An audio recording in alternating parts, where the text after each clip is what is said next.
அண்மைச் செய்தி. கரூர் மாவட்டத்தின் இறுதி வாக்காளர் பட்டியல் வெளியிடப்பட்டிருக்கிறது. இதனை நாம் அண்மைச் செய்தியாக பார்த்து வருகிறோம். கரூர் மாவட்டத்தின் இறுதி வாக்காளர் பட்டியல் வெளியிடப்பட்டிருக்கிறது. இதனை நாம் அண்மைச் செய்தியாக பார்த்து வருகிறோம். தமிழகத்தில் மாவட்ட வாரியாக தேர்தல் அதிகாரிகள் இறுதி வாக்காளர் பட்டியலை வெளியிட்டு வரும் நிலையில் தற்போது கரூரில் இறுதி வாக்காளர் பட்டியல் வெளியாகி இருக்கிறது. இதனை நாம் அண்மைச் செய்தியாக பார்த்து வருகிறோம்.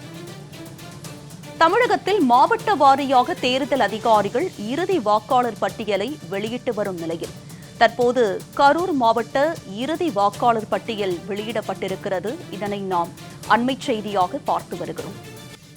இது பற்றிய கூடுதல் விவரங்களுடன் இணைகிறார் எமது கரூர் செய்தியாளர் விக்னேஷ். அவரிடம் விவரங்களை கேட்டு பெறலாம். விக்னேஷ், விவரம் என பதிவு பண்ணுங்க. வணக்கம் உமா. கரூர் மாவட்ட ஆட்சியர் அலுவலகத்தில் இன்று இறுதி வாக்காளர் பட்டியலை மாவட்ட ஆட்சியரும் தேர்தல் நடத்தும் அலுவலகமான தங்கவேல் அங்கீகரிக்கப்பட்ட அரசியல் கட்சி பிரதிநிதிகள் முன்னிலையில் வெளியிட்டார்.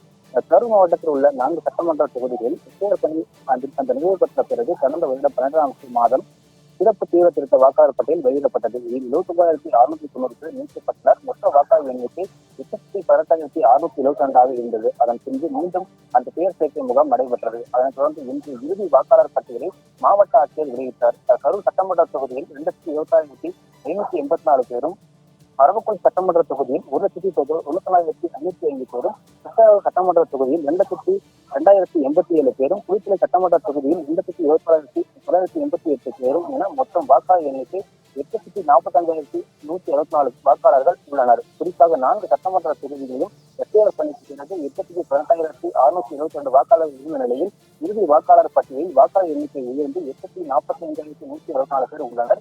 இதில் ஆண் வாக்காளர்கள் 4,06,027 நபர்களும், பெண் வாக்காளர்கள் 4,39,054 பேரும் உள்ளனர்.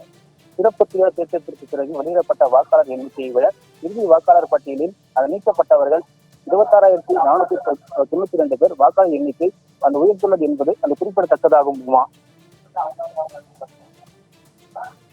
விரிவான விவரங்களுக்கு நன்றி விக்னேஷ்.